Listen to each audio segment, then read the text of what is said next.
갈라디아서 5장 16절에서 17절을 보면 이런 표현이 있습니다.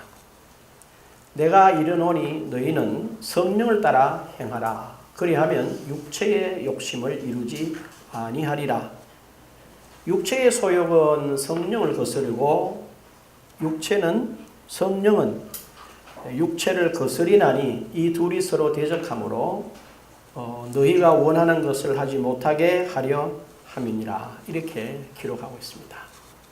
분명히 이 본문을 읽어보게 되면 성도들은 본인이 인식을 하든지 또 인식을 못하든지 또 인정하든지 인정을 하지 않든지 간에 전투 중에 있다 하는 것을 알 수 있습니다. 그래서 오늘은 조금 이렇게 아주 기초적인 이야기를 좀 하면 이런 싸움부터 싸움이 시작이 됩니다. 예컨대 제일 처음에 교회에 나오시는 분들은요, 주일날 예배당에 나오는 게 굉장히 어렵습니다. 어디서부터 어려우냐 하면 잠자리에서부터 어렵습니다. 왜냐하면 한 주간을 잘 보내고 주일날 아침에 일어나서 교회 가야지 하는 토요일날까지 마음이 있는데 막상 주일 아침이 되면 잠자리에 누워서 일어나기가 그렇게 어렵습니다.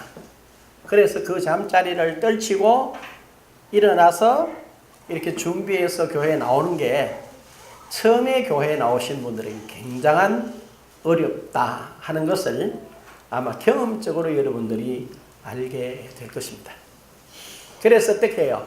주일날 교회 갈 거냐 말 것이냐 이런 갈등을 하는 사람들은 아직까지 신앙생활로 말하면 가장 초보적인 단계에 계시는 분들입니다.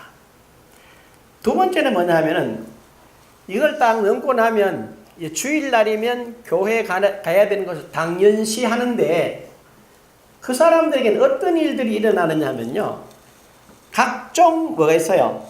모임이 있어요. 근데 그 모임이 참 묘합니다. 그런 모임에서 자기 자신이 또 책임을 맡아 있어요. 회장이든지 총무를 맡아서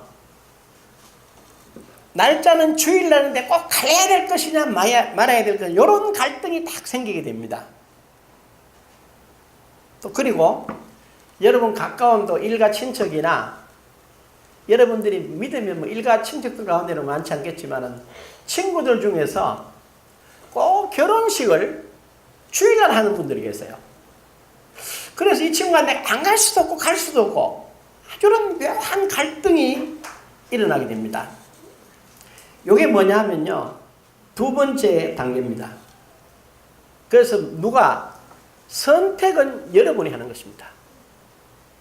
어떻게?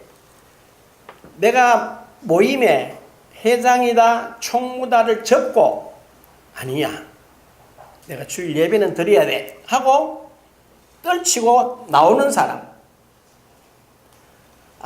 하나님 죄송합니다 내가 회장이니까 가야 되겠습니다 하고 가는 사람, 이런 두 부류가 있다는 거죠. 요게 이제 두 번째 단계입니다. 그런 단계를 여러분들이 경험하게 되죠. 그 다음에 세 번째 단계는 어떤 것이 나오느냐 하면요, 교회에 나오시는 분들에게 제일 숙제가 되는 게 뭐냐면 헌금 문제입니다. 예배도 제대로 좀 나오는데 주일날 나와서 이제 헌금하는데 여러분 봉투를 몇 개 정도 가지고 나옵니까?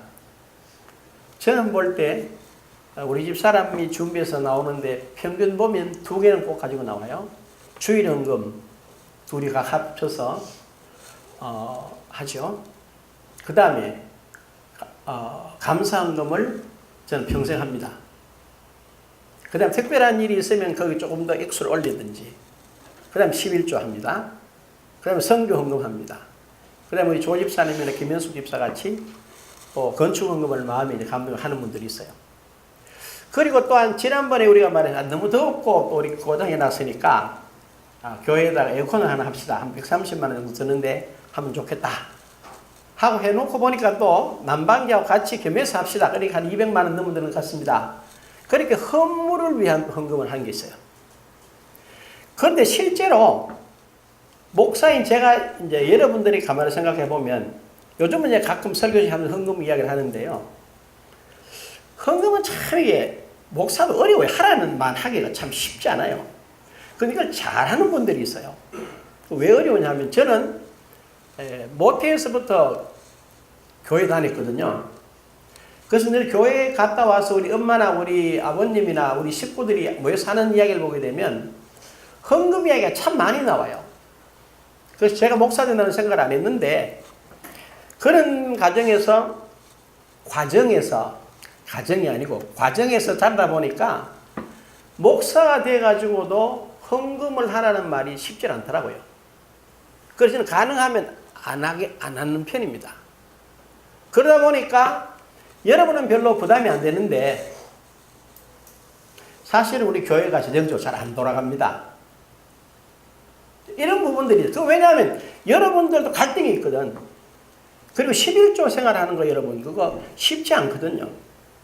왜냐하면은 예를 들어서 내가 생활비를 200만 원 받는 데서 10분의 1 20만 원을 떼고 헌금을 한다는 게 이게 쉽지 않아요. 마땅히 해야지. 그건 좀 수준이 높은 사람이고 이걸 할 것이냐 말 것이냐 굉장히 어려워. 이제 그리고 헌금을 11조 같은 거 하고 나면요.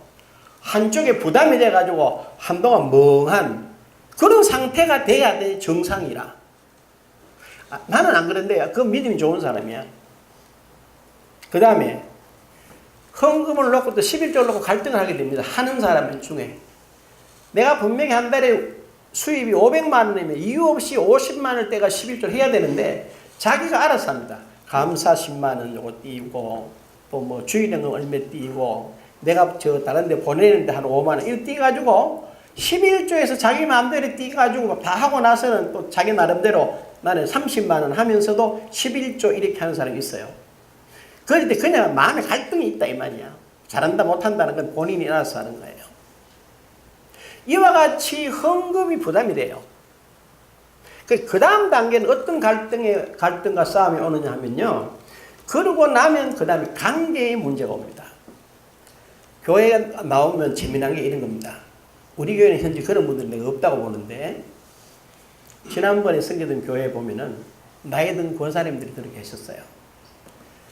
둘이 잘 놀다가 어느 날 보면은 늘 이제 이 집사님이 오면 자리에 저기 앉고 거의 박 집사님이 앉습니다. 이렇게 부부처럼 둘이 친하게 권사님 지내는데 어느 날 보니까 한 권사님이 저 뒤에가 신 집사님 자리에 앉아 있는 기라. 그 둘이 이래 보니 눈도 잘 안 맞추는 것 같아. 그래가 이제 정신문에 옆에 가가 실무실 앉아가지고 콕 찌릅니다. 권사님, 박 권사하고 삐졌어요? 아이고, 목사님이 꼴보기 싫어가지고 막. 왜? 그래, 뒤에 앉는 거요. 그래 또 보면 자세히 보면 예배 시간에 앉아 둘이 또 같이 운다. 설교 시간에 보면 같이 울어. 회개는 되는데 악수는 잘 안 되는 기라. 이런 관계가 교회 안에 있어요. 그래가지고 갈등이 생깁니다. 요런 뭐가 옵니까? 싸움이 옵니다. 요런 단계를 조금 지나고 나면 이제 조금 세월이 지났거든. 그럼 무슨 문제가 생기느냐? 항존직분자 문제가 생깁니다. 이제 나이도 저만하고 연식도 교회 다닌 연식도 저만하면 당연히 권사가 돼야 돼. 그러나 우리 통합적 같으면 장로가 돼야 된다고 사실은. 그런데 집사라 하려고 어디가 이제 좀 그렇거든. 나이도 그렇고 맨날 집사 이래가지고 목사님은 눈치도 없나 우리 좀 뽑아내 권사 시기 주면 되겠는데 맨날 집사라 하노. 이게 있는 마음에 불만이 생기는 거라. 요런 불만이 딱 찾아오면 어떤 결과가 오느냐면요. 목사 설교가 은혜가 안 돼요. 왜? 신뢰가 안 되네. 집사도 권사도 안 지켜주고 맨날 혼자 속을 궁시렁궁시렁 한대 이 말이에요. 요렇게 갈등들이 생겨요. 그 다음 단계가 뭐냐 하면 이제 본인을 좀 아는 줄 알아. 그래가지고 목사님은 그러면 안 되잖아요. 소리를 자주 하게 돼. 그거 아니잖아요. 소리를 자주 하게 되는 기라. 그래 되면 교회에서 설교가 안 들려요. 왜? 그건 아니잖아를 자꾸 하다 보니까 자기 생각으로 꽉 차여 있는 기라. 요런 갈등이 있고 요런 싸움이 계속 있습니다. 사실은.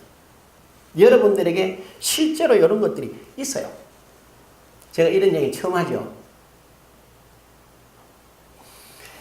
그 다음에 이렇게 되다 보면은 교회에다가 뭐라고 해야 잘한다 못한다 소리를 막 하게 됩니다. 그런데 여러분들이 실제로 에스라서나 구약성 에스라서나 느헤미야서나 다니엘서를 꼭 한번 읽어보셔야 됩니다. 우리는 이런 말을 자주 합니다. 교인들 가운데 교회 그러면 되나? 아 목사님 그러면 안 되지. 이런 표현을 자주 써요. 그런데 에스라서나 느헤미야서나 다니엘서를 읽어보면 그들이 기도하는 장면이 나옵니다. 뭐라고 기도하는지 아세요? 이렇게 기도합니다. 하나님, 나와 우리 조상들이 하나님 앞에 범죄했습니다. 첫 번째 회개를 누구의 중심으로? 자기 중심으로 해요. 내가 하나님의 율법과 율례와 규례와 계명을 떠나서 잘못했습니다. 라고 말을 합니다. 그 다음 두 번째 뭐라 그런지 아세요? 우리 아버지와 우리 집안이 하나님을 섬기는 일에 잘못돼서 이런 결과를 초래했습니다. 잘못되었다고 금식하고 굵은 베옷을 입고 민족을 대신해서 회개합니다. 자세히 읽어보면 한 번도 남 탓하지를 않아요. 그런데 이상하게 교회를 좀 오래 다닌 사람들이나 이렇게 습관이 좀 된 사람들 모이면 이 사람들은 입에 달린 게 있어요. 교회 그러면 안 되지. 목사님들 가끔 모여보면 이런 소리를 합니다. 아, 난 평소에 해놓은 것도 없고 해가지고. 제가 웃으면서 이렇게 말합니다. 해놓은 게 많습니다. 한 게 없어 나는. 아니요. 당신이 68년을 살았는 그 자체가 하나님이 해놓으신 작품이라고. 그건 다 하잖아. 다 안 합니다.